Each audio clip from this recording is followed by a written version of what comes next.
Buongiorno Gianfranco Refosco, buongiorno e benvenuto agli incontri di Veneto Welfare. Grazie, buongiorno direttore.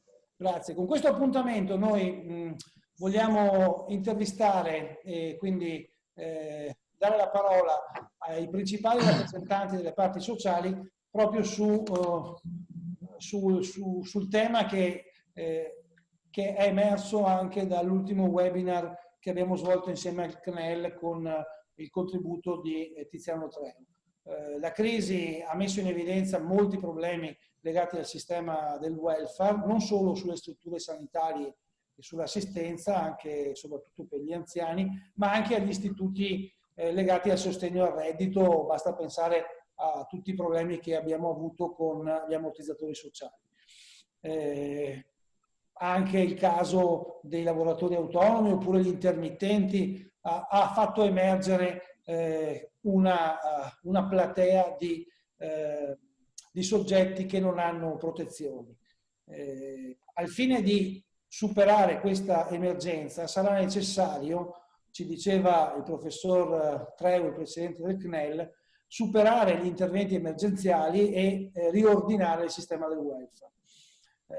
Treu proprio ha ricordato che un ripensamento del sistema di welfare sia necessario in un contesto in cui il lavoro e le imprese sono diventate più instabili rispetto a 20 anni fa, quando è iniziato tutto il sistema di welfare.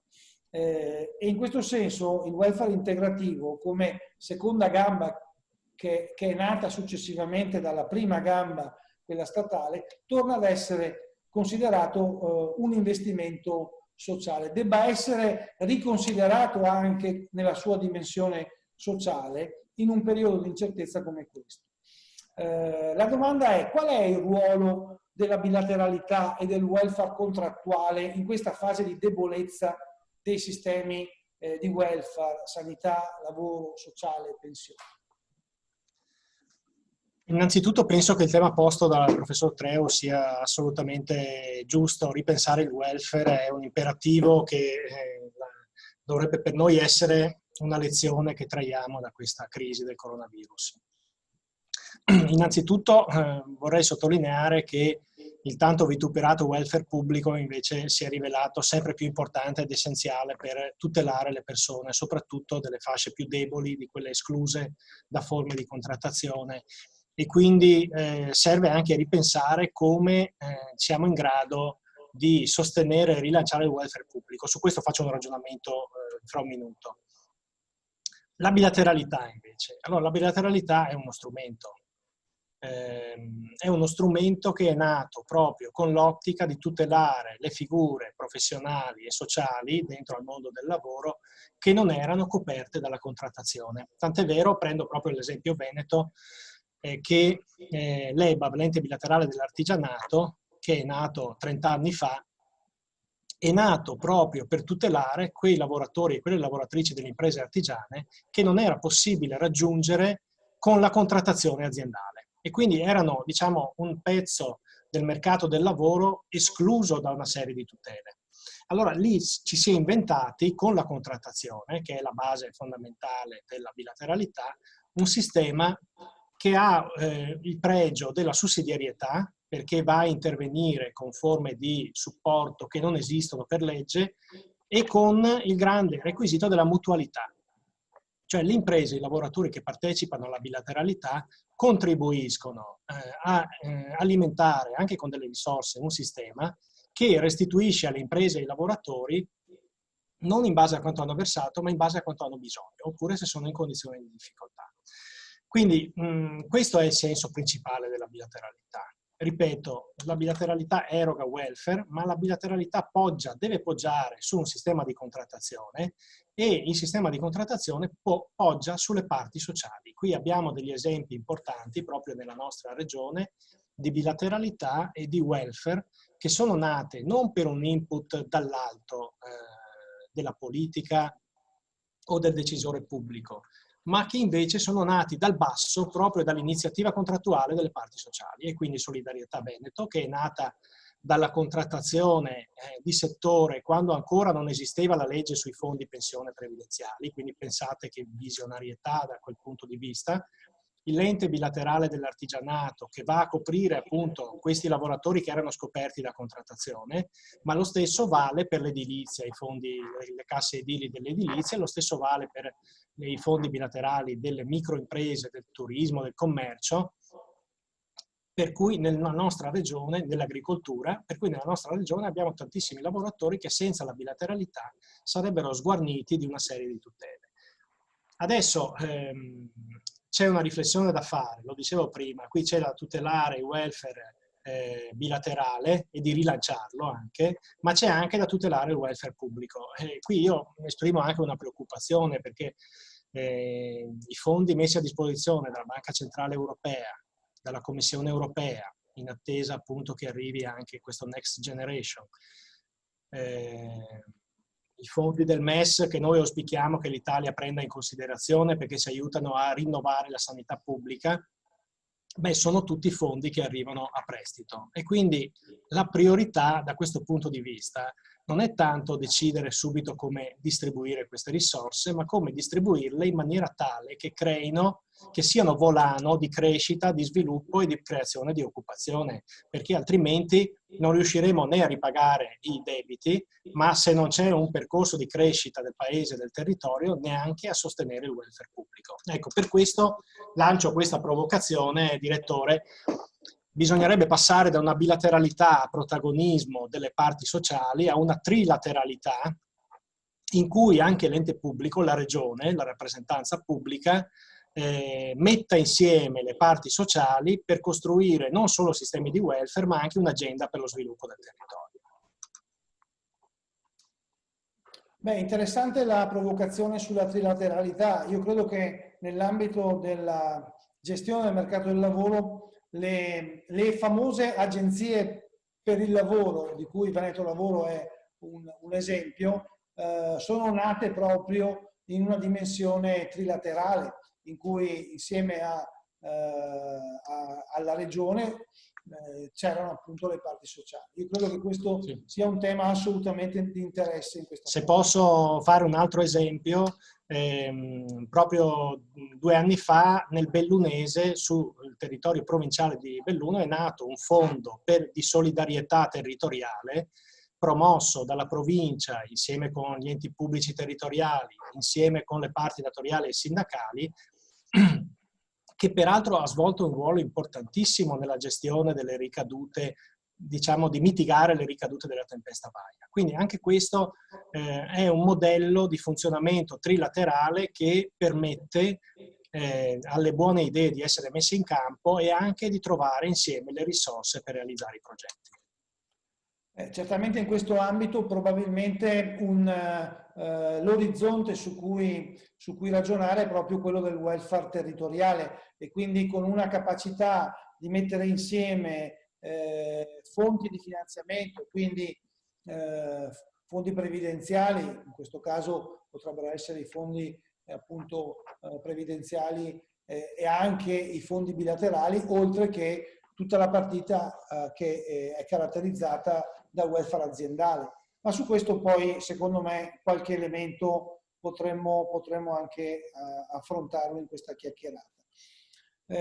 Un altro tema che è emerso nel webinar insieme al CNEL ed è stato il professor Michele Faioli a enfatizzarlo e a presentarlo in modo interessante, è proprio l'idea che la bilateralità rappresenta il frutto maturo della contrattazione tra le parti sociali ed è un frutto maturo perché rappresenta anche un modello gestionale in cui welfare aziendale e territoriale sono due delle sue espressioni.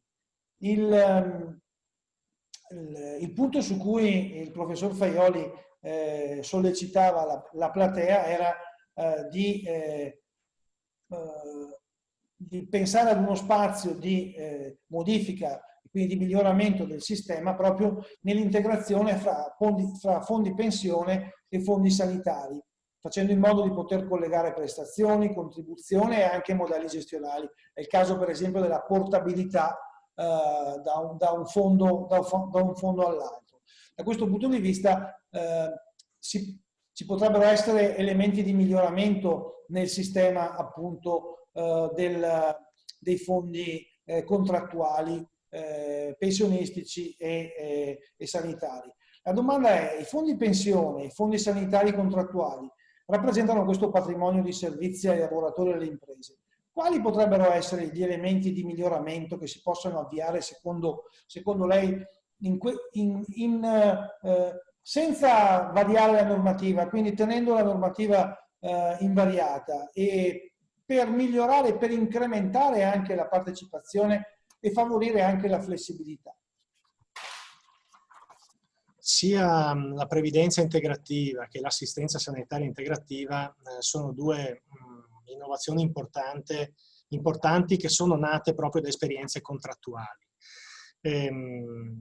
Faccio presente anche qui che in Veneto, con il Fondo Solidarietà Veneto, un pezzo del problema della portabilità del fondo l'abbiamo affrontato e risolto, perché è un fondo intersettoriale.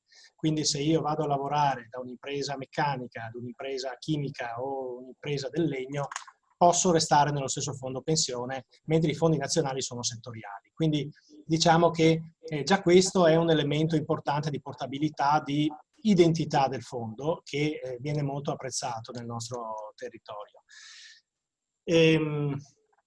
Qui c'è un grande investimento da fare per quello che riguarda la previdenza integrativa, ed è un investimento soprattutto in educazione finanziaria e previdenziale delle persone. Come sappiamo, un fondo di previdenza integrativa funziona non se io verso tanto, ma se io verso per tanti anni. E quindi secondo me l'intervento principale da fare è quello di occuparsi da parte del sistema, quindi parti datoriali, parti sindacali, istituzioni, di occuparsi della previdenza integrativa fin dalla scuola. Bisogna che chi entra nel mondo del lavoro sappia che la previdenza è cambiata, non è più quella di 20 anni fa, quando pensava a tutto l'INPS, ma dove c'è invece una grande responsabilità della persona nelle scelte. L'evoluzione, secondo me, del fondo pensione deve essere quella, nella prospettiva del lungo termine, che il fondo pensione integrativo non ha solo il senso di incrementare la prestazione pensionistica dal punto di vista dell'importo della pensione, ma sempre di più e soprattutto per le nuove generazioni sarà quello strumento che permetterà di scegliere quando andare in pensione. Quindi se io avrò un montante contributivo nella pensione integrativa sufficiente, potrò decidere io quando ritirarmi dal lavoro, e usufruendo proprio della rendita pensionistica integrativa. Ecco, in questa ottica dovremo cominciare a fare prevenzione, perché purtroppo la vulgata che passa fra i più giovani è quella di dire: io la pensione non la prenderò mai. Allora, non solo è sbagliato, bisogna garantire che la funzione della pensione pubblica venga garantita e venga anche rafforzata, però far capire che c'è uno strumento di portabilità individuale che permette una flessibilità di scelte diventa l'elemento in più della previdenza integrativa. Per quello che riguarda la sanità, l'assistenza sanitaria integrativa, penso che invece l'orizzonte principale di innovazione riguardi la capacità dei fondi sanitari di integrarsi con il sistema pubblico. E quindi non solo di convenzionarsi con il sistema privato, ma di costruire convenzioni e forme di interscambio sempre più forti con il sistema della previdenza pubblica, della sanità pubblica. Ecco, da questo punto di vista penso che anche qui, con il Fondo Sana in Veneto, costruito insieme con le parti artigiane del Veneto, ci siano le condizioni in tempi rapidi di giungere anche a degli accordi con la sanità pubblica. Dipende molto anche dalla regione da questo punto di vista. Quindi potremmo avere in questo caso una standardizzazione sulle tariffe e quindi anche un miglioramento delle prestazioni dal punto di vista della varietà e del costo. Sì, non solo, può diventare anche un modo per come dire, rafforzare anche con le risorse del Fondo di Assistenza Sanitaria Integrativo, di portare risorse al sistema pubblico per migliorare la qualità dei servizi per tutti. Certo. Quindi non solo per gli iscritti al fondo, ma anche per quelli che non hanno il fondo a disposizione. Certo. E sul tema del silenzio assenso, segretario, che tutto sommato potrebbe diventare uno strumento anche educativo per certi versi. Allora, io penso che sia maturo il tempo per un altro semestre di silenzio assenso, come è stato nel 2006. Io non credo molto alla tesi dell'obbligatorietà della previdenza integrativa, che pure in alcuni contesti si sta discutendo. Credo molto di più invece in un altro momento di forte impegno di educazione e informazione previdenziale, come è stato nel 2006 il semestre del silenzio assenso.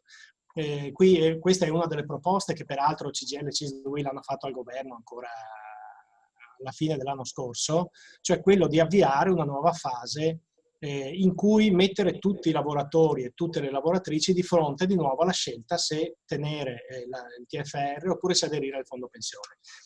La mia esperienza da sindacalista nel 2006 è stata che quella è diventata una grandissima occasione per discutere di previdenza integrativa, per fare informazione, per fare educazione previdenziale e qui abbiamo tutta una generazione che è entrata al lavoro successivamente che queste opportunità di informazione e di educazione non ce l'ha avuta. Quindi molto favorevole a istituirlo. Anche, lo dico anche questo provocatoriamente, anche se lo prendesse come iniziativa la Regione a livello territoriale, senza aspettare lo Stato.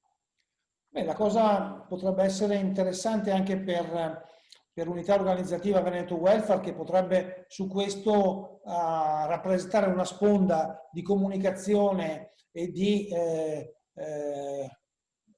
avviamento di contenuti su questo tema, proprio perché potrebbe rappresentare uno slot temporale importante dal punto di vista della costruzione dei propri percorsi previdenziali.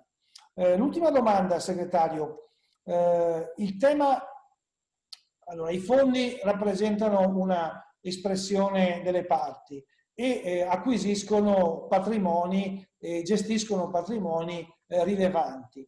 Il punto su cui noi stiamo ragionando è quale può essere l'impatto di questi patrimoni nell'economia reale, quindi quali strade possono essere seguite, aiutate, favorite, tenendo conto che i fondi rappresentano proprio l'essenza, rappresentano uno strumento degli enti intermedi, quindi dei soggetti intermedi che rappresentano la società civile. In che modo aiutare l'impatto sull'economia reale? Faccio un esempio: l'housing sociale è una linea di attività su cui i nostri colleghi del Trentino stanno investendo con il fondo territoriale.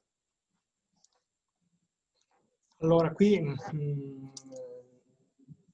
i patrimoni gestiti complessivamente dalla previdenza integrativa nel nostro paese costituiscono un serbatoio eccezionale di risorse finanziarie che molto spesso viene utilizzato finora per acquisto soprattutto di titoli di debito pubblico. Quindi qui si tratta, e lo dico soprattutto come CISL in questo momento, insieme con i colleghi di CGIL e UIL, con le controparti datoriali, di assumere degli indirizzi di cambiamento importante sulle politiche di gestione del risparmio fatte finora. Perché effettivamente queste risorse possono anche venire utilizzate, una parte di esse perlomeno, per sostenere lo sviluppo territoriale. Allora qui l'abbiamo anche dimostrato con il Fondo Solidarietà Veneto, che è stato uno fra i primi in Italia a aver deliberato l'utilizzo di risorse nei confronti dell'economia reale, perché insieme con Veneto Sviluppo e insieme con altre società finanziarie si sono fatti negli anni scorsi degli interventi sia in alcune imprese del territorio di sostegno a progetti di sviluppo, sia con alcune partecipate pubbliche, penso agli hydrobond che sono stati fatti ormai 4-5 anni fa, che hanno permesso di finanziare l'ammodernamento della rete idrica. No? Quindi in questo senso le esperienze fatte finora vanno verificate, vanno migliorate e vanno anche implementate, perché effettivamente solamente Solidarietà Veneto ha a disposizione un patrimonio che ormai si aggira sul 1,5 miliardi di euro, che sono risparmi pensionistici dei lavoratori, quindi non possiamo metterli a rischio, non possiamo utilizzarli per sostenere aziende in difficoltà mettendo a rischio il capitale. Possiamo invece pensare che una parte di quelle risorse vadano investite in progetti di sviluppo e che quindi permettano non solo la sicurezza del capitale ma anche una loro remunerazione, perché parliamo poi di risorse che vanno a costituire la pensione integrativa delle persone. Da questo punto di vista una scelta in questa direzione dei fondi pensione potrebbe anche indirizzare il modello di sviluppo. La scelta che si sta facendo con Solidarietà Veneto, cito ancora il nostro fondo pensione, è quella di puntare sugli investimenti ESG, e quindi Environment, Social e Government, quindi i tipi di investimento che abbiano come bussola la sostenibilità ambientale, sociale ed economica del sistema, e quindi anche, come dire, in perfetto allineamento con il New Green Deal che l'Unione Europea sta lanciando. Ecco, quindi da questo punto di vista un investimento dei fondi pensione indirizzando i tipi di investimenti che potrebbero essere sostenuti dal fondo aiuterebbe anche a fare politica industriale. Questa secondo me è una degli orizzonti. Il punto di domanda però che mi faccio, conoscendo bene il sistema imprenditoriale veneto, è 2 punti. Le imprese venete sono pronte ad aprire al capitale o al finanziamento che sia, diciamo, diverso dal finanziamento bancario, dal finanziamento della famiglia di proprietà? Perché lì secondo me troviamo molte ritrosie, molte resistenze proprio da parte del tessuto imprenditoriale. Quindi la sfida è per il fondo pensione, ma anche per tutto il sistema dell'industria, del manifatturiero e del terziario veneto. Beh, con questa domanda possiamo veramente chiudere l'intervista. Poi successivamente ai rappresentanti datoriali la porremo. Ringraziamo Gianfranco Le Fosco, segretario della CIS del Veneto, per questa chiacchierata sui temi del welfare. Grazie a Veneto Welfare.